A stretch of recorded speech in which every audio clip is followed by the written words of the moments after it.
13번입니다. 사기에 관한 의사표시에 관한 설명으로 틀린 거죠.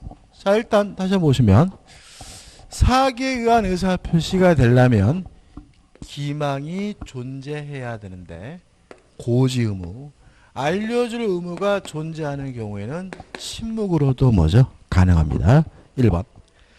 아파트 분양자가 아파트 단지 인근에 공동묘지가 지정 조성되어 있다는 사실, 고지 의무 있나요? 있겠죠, 그죠? 그러니까 이런 얘기죠. 그러니까 아파트를 분양받고 퇴근하고 나서 베란다 문을 탁 열었더니 그냥 공동묘지가 쫙. 그럼 아파트 값 안 오르겠죠, 그죠? 이건 명백히 뭐죠? 고지 의무가 있는 거죠. 따라서 사실을 분양자에게 고지하지 않은 경우에는 기망행위에 해당한다. O 맞는 질문이죠. 2번입니다. 요거죠. 자, 상대방이 선의이고 무과실한 이유로 취소를 못했더라도 불법 행위를 원인으로 손해배상을 청구할 수 있잖아요. 그 말은 뭐예요? 취소를 안 해도, 취소를 못해도, 취소를 안 해도, 취소를 못해도 사기친 놈한테 불법 행위를 원인으로 뭘 청구할 수 있습니까? 손해배상을 청구할 수가 있죠. 2번. 아파트 분양자에게 기망행위가 인정된다면 분양계약자는 기망을 이유로 분양계약을 취소하거나 취소를 원하지 않을 경우 손해배상만을 청구할 수 있다. 맞죠? 취소를 못해도 취소를 안 해도 사기친 놈, 강박한 놈한테 사기 강박을 이유로 뭐 할 수 있습니까? 취소할 수 있죠. 손해배상 청구할 수 있죠. 그죠? 그러니까 위법해야죠. 비난 가능성이 존재해야 된다. 따라서 사회통념상 받아들일 수 있을 정도의 기망.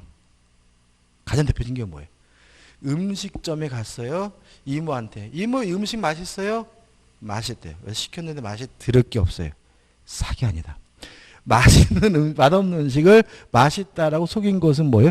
기망이긴 하지만 음식을 파는 사람이라면 맛있다고 말하는 것이 뭐예요? 인지상정이고요. 서로 그것이 기망이라 하더라도 뭐 할 수 없어요? 비난할 수 없다. 위법하는 거죠. 여러분 혹시 그 학원 등록하시면서 여기 민법 선생님 강의 잘하나요? 라고 물어봤나요? 물어보신 계시더라고요. 잘합니다. 라고 하길래 등록하고 들어봤더니 더럽게 못한다. 그래도 뭐가 아니에요? 사기가 아니다. 왜요? 학원을 운영하는 사람이라면 강사가 강의를 잘한다고 말하는 것이 뭐예요? 인지상정.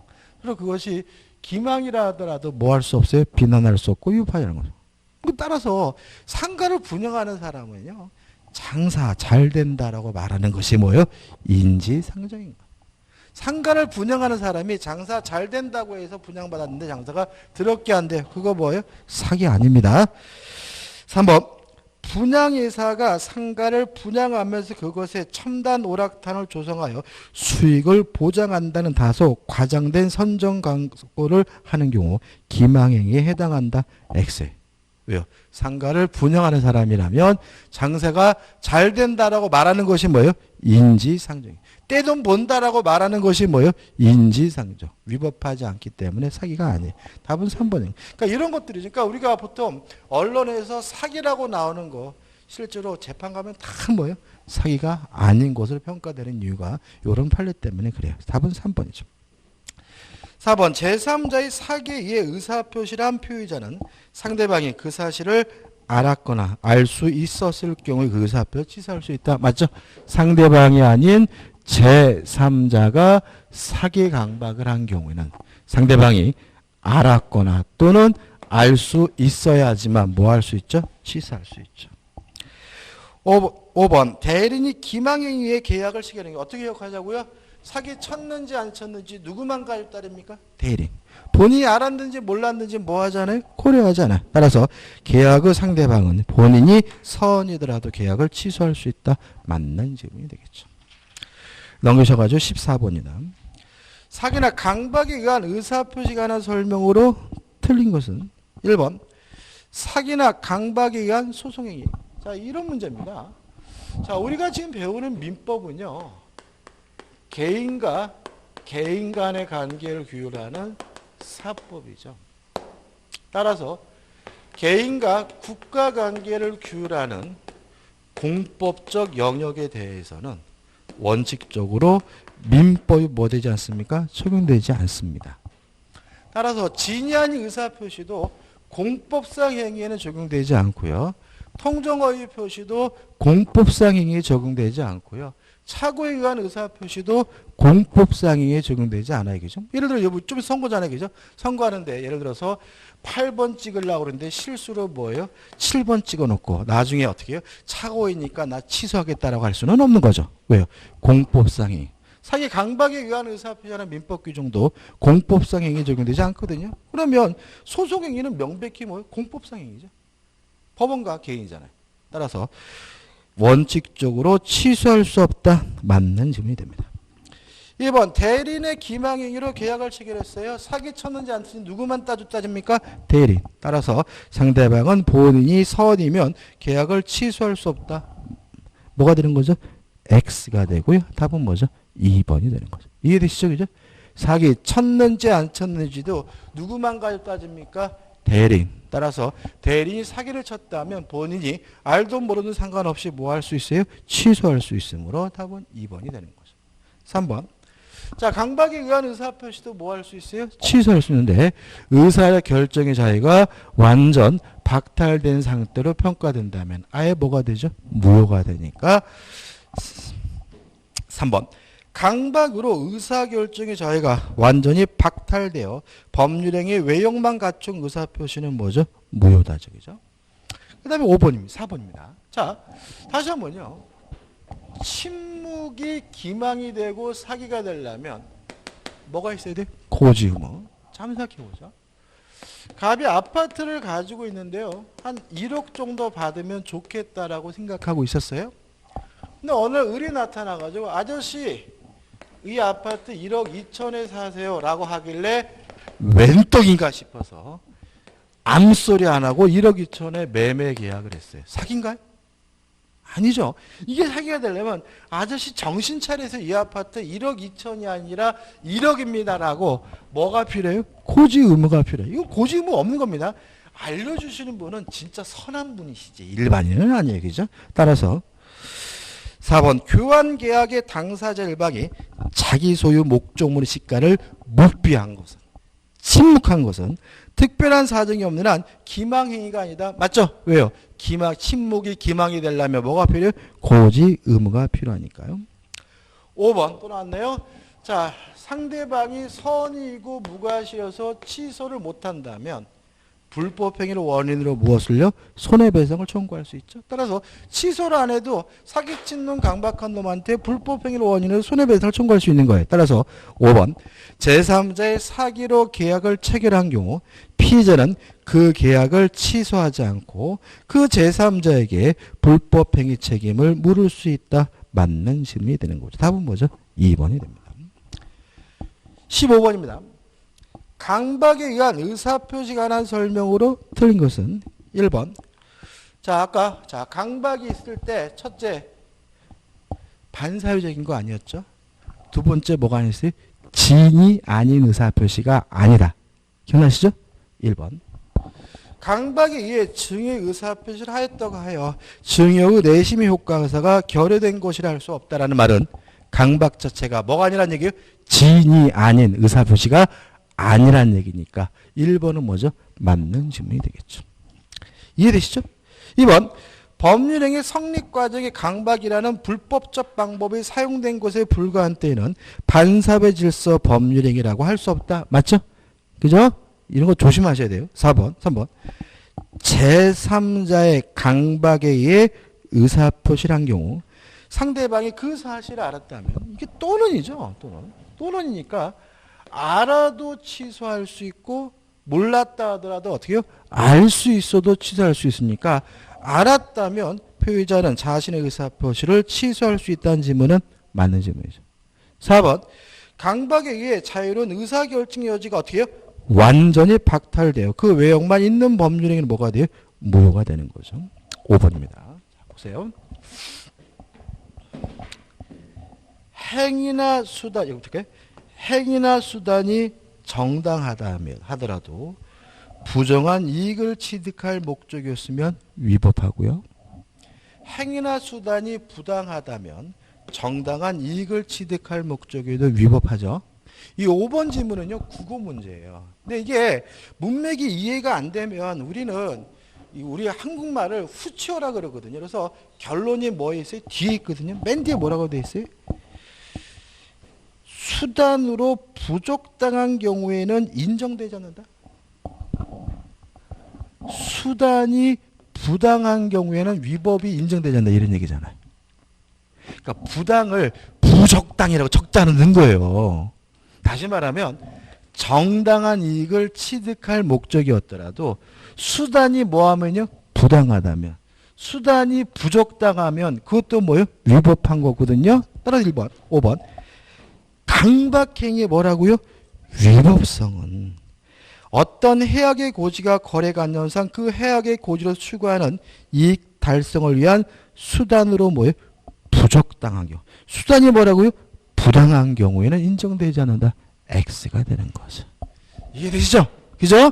다시 말하면 정당한 이익을 취득할 목적이었더라도 뭐가요? 수단이 부당하다면 뭐가 돼요? 위법한데 이 지문은 수단이 부당하더라도 위법하지 않다는 지문이니까 뭐가 되는 거예요?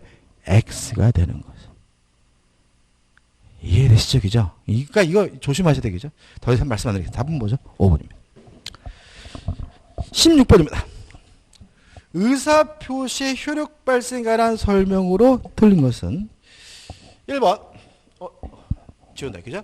의사표시를 발신 후 도달하기 전에 표의자가 사망하거나 제한 능력자가 되더라도 아무런 영향을 미치지 않으므로 1번 표의자가 매매 청약을 발송한 후 사망하여도 그 청약의 효력에 영향을 미치지 아니한다. 5 맞는 질문이죠.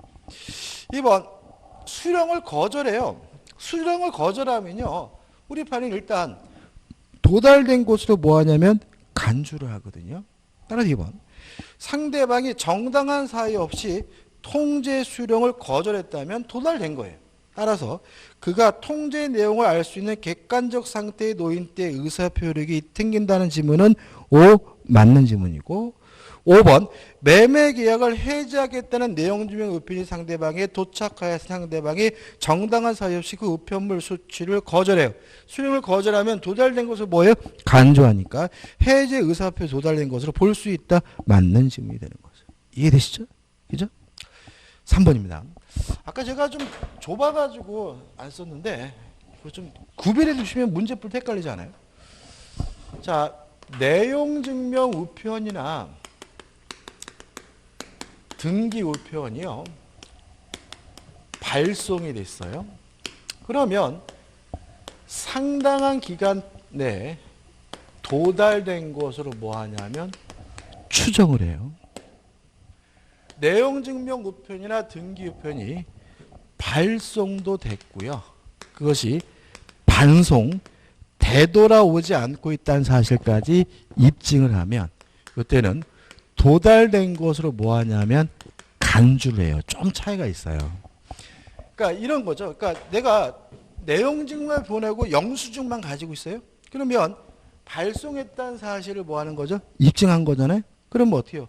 도달된 것은 뭐가 돼요? 추정이 되는데 우측에 가가지고 그 보낸 우편물이 반송, 되돌아오지 않고 있었다는 사실까지 뭐 하면요? 입증을 하게 되면 그때는 도달된 것으로 뭘 해줘요? 간주를 해줘요. 이 구분해서 기억해 두시면 헷갈리지 않아요.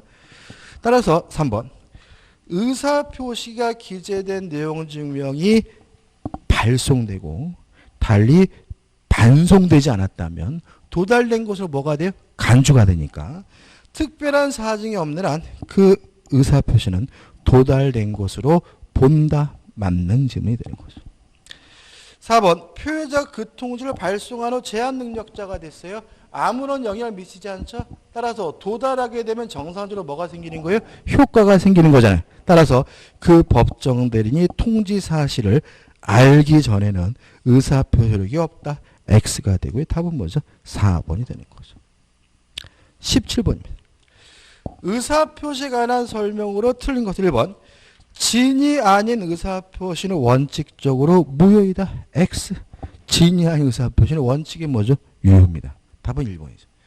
자, 이건 진짜 다른 얘기잖아요. 그죠? 이거 왜 틀리는 거예요? 이런 거예요. 그죠? 자, 보세요. 자, 1번이 딱 봤는데 이게 답이겠죠? 답인데 너무 쉬워. 너무 짧아. 그러니까 어떻게 해요? 이거를 체크하고 넘어가는 게 아니라 2번, 3번, 4번 막 읽어요. 읽다가 모르는 게 나오면 아씨 모르겠네.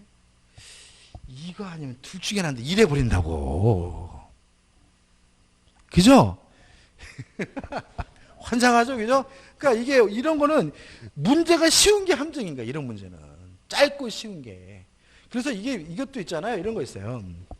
여러분들 이거 학창 시절에 죽어라고 공부하는데 시험 보면 성적 안 나오는 친구도 있고, 맨날 농구하고 미팅하고 뭐 저희 때 롤러장 다녔는데 롤러장 다니고 막 그런데도 시험 보면 성적 잘 나오는 친구도 있고, 그죠?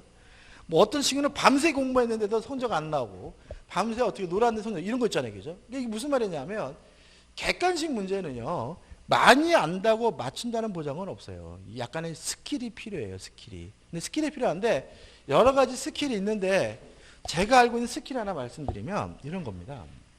제가 저번 주 제가 이 객관식 문제집을 어떻게 이용하는지에 대해서 말씀드렸죠, 그죠? 또 안 드릴 거예요. 자, 이렇게 문제가 이렇게 있잖아요. 이렇게 있으면 읽고 틀린 것 같다라고 생각되면 생각만 하지 마시고 뒤에다가 꼭 어떻게 해요? 틀렸다라고 이렇게 가위표를 찍는 거예요, 이렇게. 그죠? 2번을 읽었는데 맞는 것 같아요? 맞는 것 같다라고 생각만 하지 마시고 맞다고 이렇게 동글뱅이 이렇게 치는, 이게 스킬이에요. 그리고요, 3번을 봤는데 모르겠어요? 그럼 어떤 일이 벌어지냐면 고민해. 에이, 고민한다고 해결되나? 안 돼요. 그러니까 시간도 부족할 뿐만 아니라 고민한다고 해결될 것은 아니고, 실제로 참 묘한 게 이 민법 문제는요, 고민해가지고 그럴듯한 걸 찍으면 무조건 오답이에요. 그러니까 학창 시절에는 둘 중에 하나인 것 같아서 찍으면 한 7, 80 확률이 있었는데, 민법은요, 두 개를 막 고시보고 이거라고 찍으면 그냥 8, 90 오답. 왜 그런 거예요? 우리가 그럴듯하다라고 느껴지는 것은 상식적인 거거든요. 그런데 민법은 상식적이지 않아요, 답이.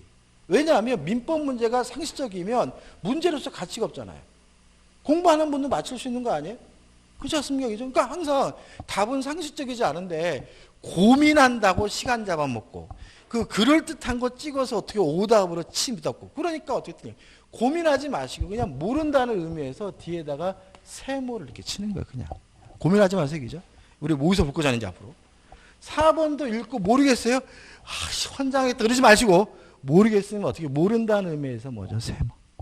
5번을 봤어요? 모르겠어요? 모른다 이렇게 표시. 근데 이제 이 문제 맞췄거든요. 틀린 걸 찾으라 그러면 뭐예요? 1번이 답이잖아요. 옳은 걸 찾으라 그러면 뭐예요? 2번이 답이잖아요. 그러니까 다시 말하면 객관식 문제는 5개 지문을 다 알아야 맞히는 게 아니에요. 그래서 문제 피는 스킬은 뭐냐면 세모입니다. 세모. 모르겠으면 절대로 고민하지 마시고요. 모른다는 의미에서 뭘 치는 거예요? 세모를 치는 거예요. 근데 세상에 다 모르겠어. 다 모르겠어. 그럼 어떻게 해야 돼요? 아무거나 팍 찍는 거죠, 뭐. 여기서 고민하면 8, 90% 오답으로 간다니까요. 근데 아무거나 팍 찌르면 오지선다니까 뭐 20% 확률 있잖아. 무슨 말이겠어요? 그러니까 다 모르겠으면 고민하지 마시고 그냥 아무거나 찍으면 그냥 20%의 확률이라도 있는데, 거기서 고민하면 확률이 뭐예요? 확 줄어드는 거예요. 그래서 이거 꼭 읽고 어떻게 해요? 끝부분에다가 이렇게 표시하는 습관을 들이셔야 돼요. 근데 이거를 또 재밌는 건 뭐냐면, 이거를 나 시험장에서 꼭 이래야지. 그러면 안 돼요. 모의고사 볼 때부터 뭐 하셔야 돼요? 연습하셔야 돼요. 왜요? 연습을 해야 자연스럽게 몸이 익어서 돼. 처음에는 잘 안 돼, 이것도. 어떤 분이 있어요. 이게 맞는 것 같은 거지, 맞는 게 아닌데 어떻게 똥골뱅이쳐 이런다고. 결심을 해야죠. 어차피 인생은 뭐예요? 결심은. 그 다음에 또 하나 말씀드릴게요. 자, 여러분들 이제 시험에 실패하시는 분들이 또 가장 대표적인 것이 뭐냐면 시간 안배에 실패하는 경우가 굉장히 많습니다. 특히 작년에도 부동산학개론하고 민법에서 보잖아요. 근데 부동산학개론하고 민법에서 시간이 몇 분이에요? 100분이잖아요. 100분. 15회 때까지는요. 몇 분인지 아셨어요? 80분이었어요. 20분이 늘은 거예요. 근데 참 재밌는 거는 그때도 제가 강의할 때 시간 부족하다는 분들이 지금도 부족해. 똑같아. 100분이면 다 풀겠다는 분들 다 지금 시간이 부족해. 왜 그런지 아세요? 보세요. 예를 들어 이제 80문제잖아요. 80문제를 내가 남보다 10초를 더 써봐요. 10초.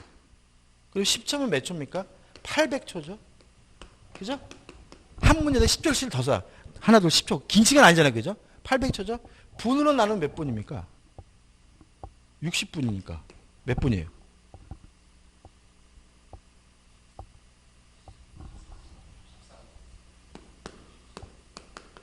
열세 문제 찍는 거예요. 다시 말하면 다 푸시는 분하고 10문제 찍는 분하고 문제 한 문제당 10초, 5초, 6초밖에 차이가 안 나요. 무슨 말 아시겠어요? 그러니까 나는 10문제를 찍어요. 부족해서 큰일 났네. 그거 극복할 수 있어요. 왜요? 그거 한 5, 6초만 줄이면 되는데. 무슨 말 아시겠어요? 그러니까 이거 어떻게 보면은 습관인 경향이 좀 있어. 그래가지고 이렇게 시간이 부족하시면 어떠냐면 앞부분은 천천히 뒷부분은 날라가기 이렇게 식으로 풀어. 그러니까 맨날 40점이잖아요. 아무리 공부하면 못해요. 그죠? 맞아 이게? 80문제인데 맞죠? 800초. 그죠? 800초. 맞죠? 그죠? 대충 맞잖아요. 그죠? 산수 제가 잘못합니다. 아무튼 간에. 그래서 이게 시간 배분을 하시는데 연습하는 방법은 뭐냐면 쪼개기예요. 자, 그럼 보자고요. 학교론을 먼저 풀 것인가 민법을 먼저 풀 것이냐 문제가 이제 첫 번째 생각할 건데 정답은 뭐냐면요. 둘 중에 자신 있는 걸 먼저 푸는 거예요. 이유는 뭐냐면 평균 60점 이상이잖아요. 그러면 평균 점수를 높이는 방법인 거예요. 그러니까 앞에 시간이 안정된 시간이잖아요. 뒤에 있는 시간은 감독관이 10분 남았습니다. 이러면 어떻게 심장이 벌렁벌렁해서 못 써먹잖아. 그래서 이게 내가 점수를 잘 맞을 가능성 있는 과목을 앞에 배치하는 것이 평균 점수를 올릴 수가 있어요. 그래서 만약에 부동산학개론이 자신 있으면 부동산학개론부터 먼저, 민법이 자신 있으면 민법부터 먼저인데 지금은 모르죠. 지금 몰라. 그러니까 나중에 내가 한 8, 9월 달 됐더니 나는 내가 지금까지 보니까 민법이 좀 낫더라. 그럼 민법을 앞에. 그건 나중 문제겠죠. 그 다음에 반드시 뭐 하셔야 되면 시간을 정하셔야 돼요. 부동산학개론을 몇 분에 푸셔야 되냐면 50분이 아니라 45분에 푸셔야 돼요. 그래서 시간을 두시고 부동산학개론이 45분을 투자하시고 45분이 되면 하늘의 두 쪽 나도 뭐예요? 두 번째 과목으로 넘어가셔야 돼. 예를 들어 부동산학개론 풀었는데 반밖에 못 풀었어요. 근데 45분이 그래도 두 번째 과목. 이 연습하셔야 돼. 그래서 이번에 모의고사 보실 때 점수가 안 나도 상관이 없어요. 내가 부동산학개론 몇 번이요? 45분까지만 풀고 하늘에서 두 쪽 나도 뭐예요? 두 번째 과목으로 간다. 이걸 연습을 하셔야 돼. 이걸. 50분이 아니라 45분인 이유는 뭐예요? 맡긴 시간 때문에. 이해되시죠? 그죠? 근데 이게 왜 그러냐면은 이런 게 있어요. 이유가 있는데 이 공인중개사 시험은 절대평가 시험이기 때문에 난이도 조절을 해요. 왜냐하면 너무 쉬워가지고 많이 합격해도 문제고 너무 어려서 너무 적게 합격해도 문제니까 작년에 합격했던 분들을 비밀리에 섭외해가지고 모의고사를 봐요. 모의고사를. 난이도 조절을 해요. 그래서 난이도가 항상 적정하게 나오려고 노력을 해요. 그래서 어떤 일이 벌어지냐면 난이도 조절하기 때문에 부동산학개론이 어려운 애는 민법이 쉽고요. 민법이 쉬운 애는 부동산학개론이 어려워요. 이게 난이도 조절을 하기 때문에. 근데 만약에 45분이 됐는데 부동산학개론을 반밖에 못 풀었어요? 그럼 이거는 뭐예요? 부동산학개론이 어려운 해인 거야. 그러면 두 번째 과목으로 넘어가서 민법에서 이 점수를 보충할 수 있는 기회를 갖게 되는데 대부분 수험생들이 어떻게 하냐면 어렵다 이거를 뭐예요? 60분, 70분을 투자를 해요. 그리고 나서 이제 어떻게 해요? 시계를 보니까 몇 분밖에 안 남아서 30분. 그럼 어떻게 해요? 민법은 어떻게 해요? 날아가기 시작하는 거죠. 그러면 어떻게 해요? 부동산학개론은 어려워서 많이 틀리고 민법은 뭐예요? 날아가서 제대로 읽지 않고 찍어서 다 틀리고 그럼 뭐 꽈락인 거지 뭐. 무슨 아시겠어요? 그죠? 그래서 첫 번째 과목이 몇 분이에요? 45분이 되면 하늘이 두 쪽 나서 뭐예요? 두 번째 과목으로 넘어간다. 이걸 연습하시면 이거를 모의고사 볼 때마다 연습을 하시면 나도 모르게 주어진 시간 내에 풀게 돼요. 이해되시나요? 이게 연습하셔야 돼. 이게 몸으로 돼야 돼. 안 그러면 이거 뭐예요? 해결되지 않아요. 그래서 제가 좀 생각만 하지 말고 문제에다 뭐예요? 적자. X0 세모. 그 다음에 첫 번째 과목을 45분 내고 반드시 뭐예요? 두 번째로 넘어가죠. 이게 왜 나왔죠? 아무튼 1번이 답이에요. 나머지 것들. 2번 의사표시가 그 통지를 발송한 후 사망하거나 제한 능력자가 되어도 의사표시에 영향을 미치지 않는다. 맞죠? 3번 상대방이 있는 의사표시는 특별한 사정이 없으면 다른 말로 하면 원칙적으로 상대방에게 도달한 때 그 효력이 생긴다. 원칙이 뭐죠? 도달주의죠. 4번 자 공시송달 언제 합니까? 상대 의사표시자가 과실 없이 상대방을 알지 못하는 경우 의사표시는 민사소송법의 공시송달 규정에 의하여 송달할 수 있다. 맞죠? 그 다음에 요 내용증명이나 등기 우편에 대해서는 도달을 추정하거나 간주하지만 보통 우편에 대해서는 뭘요? 추진을 인정하지 않죠? 그래서 5번 보통 우편의 방법으로 발송되었다는 사실만으로 상당한 기간 내에 도달하였다고 추정할 수는 없다. 맞는 질문이요. 답은 뭐죠? 1번이죠. 참 쉽죠? 자, 오늘 맞은 문제입니다. 18번이죠. 다음 주에 대리 들어갈게요. 이게 보시면 30회 문제이죠. 작년도 문제인데, 그러니까 작년도 시험의 특징이 뭐였냐면 의사표시에서 한 문제 냈어요. 대단히 뭐예요? 적게 내네. 그리고 종합적인 문제를 한 문제 냈어요. 그래서 작년도 시험 문제에서 의사표시가 문제가 좀 많이 나왔어요. 그러면 올해도 이럴 것이 아니에요. 올해는 의사표시에서 최소한 뭐죠? 두 문제 이상은 나와요. 무조건 두 문제. 네, 작년에 좀 튀겠습니다. 갑은 을과 체결한 매매 계약에 대한 적법한 해제 의사표시를 내용 증명을 통해 을에게 발송하였다. 다음 설명 중 옳은 것은 1번. 갑이 그 후 사망하면 해제 의사표시의 효력을 잃는다. X. 의사표시로 발신 후 도달하기 전에 표의자가 사망하거나 제한 능력자가 되더라도 아무런 영향을 미치지 않는다. 2번. 을이 갑의 해제 의사표 실제로 알아야 해제 효력이 발생한다. X. 도달주의죠. 알아야 되는 건 뭐예요? 요지주의잖아요. 따라서 2번도 뭐죠? X죠. 3번. 갑은 내용 증명 우편이 을에게 도달한 후에도 일방적으로 해제 의사표시를 처리할 수 있다. X죠. 도달된 후에는 뭐 하지 못해요? 처리하지 못해요. 왜 그런 거예요? 처리라는 말이 뭐냐? 말뜻 자체가 효과가 발생하기 전에 효과 발생을 막는 거, 저지하는 거 우리가 뭐죠? 해제 처리라고 해요. 그래서 처리는 항상 효과가 발생하기 전에만 할 수 있어요. 그러니까 도달이 되면 효과가 발생이니까 도달되기 전에는 뭐 할 수 있어요? 처리할 수 있고 도달된 후에는 뭐 할 수 없죠? 처리할 수 없는 거죠. 그 다음에 무권 대리행위도 본인이 추인할 수 있거든요.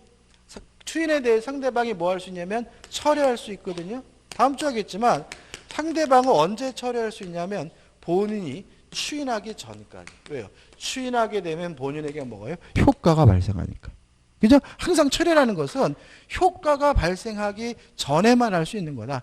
효과가 발생된 후에는 뭐 하지 못해요? 처리하지 못하는 거다. 따라서 도달한 후에도 효과가 발생한 후에도 해제 의사표시를 처리할 수 있다. X가 되는 거죠. 4번. 갑의 내용증명 우편이 반송되지 않았어요. 그러니까 내용 증명이 발송되고 반송되지 않았다면 도달된 것으로 뭘 해줘요? 간주해 주잖아요. 따라서 특별한 사정이 없는 한 그 무렵에 을에게 성달되었다고 봄이라는 말은 본다는 얘기죠. 본다는 것이 상당하다 간주된다는 얘기니까 맞는 질문이고 답은 뭐죠? 4번이 되는 거죠. 5번. 발신 후 도달하기 전에 표의자가 제한 능력자가 되더라도 아무런 영향을 미치지 않죠. 갑의 내용 증명 의표일에게 도달한 후 을이 성년 후견기의 심판을 받은 경우 갑의 해제 의사표시는 효력을 잃는다. X가 되는 거죠. 답은 뭐죠? 4번이요. 어렵지 않죠, 그죠? 쉽습니다. 자, 오늘 여기까지 하고요. 다음 주에 데일리. 다음 주에 제가 원래 저번 주에는 이게 2달 과정인 줄 알았더니 1달 과정이래요. 그래서 좀 마음이 급해졌는데 다음 주에는 어디까지 할 거냐면 오늘 좀 제가 말씀드린 것 진도 많이 나갔어요. 대리 다 할 거고요. 무효 취소 부관까지. 그러니까 민법 총칙은 다음 주에 다 끝내야 돼. 그래서 다음 주에 뭐죠? 가능하다면 부관까지 좀 문제 좀 풀고 오셨으면 좋겠습니다. 자, 오늘 수고 많으셨습니다. 고맙습니다.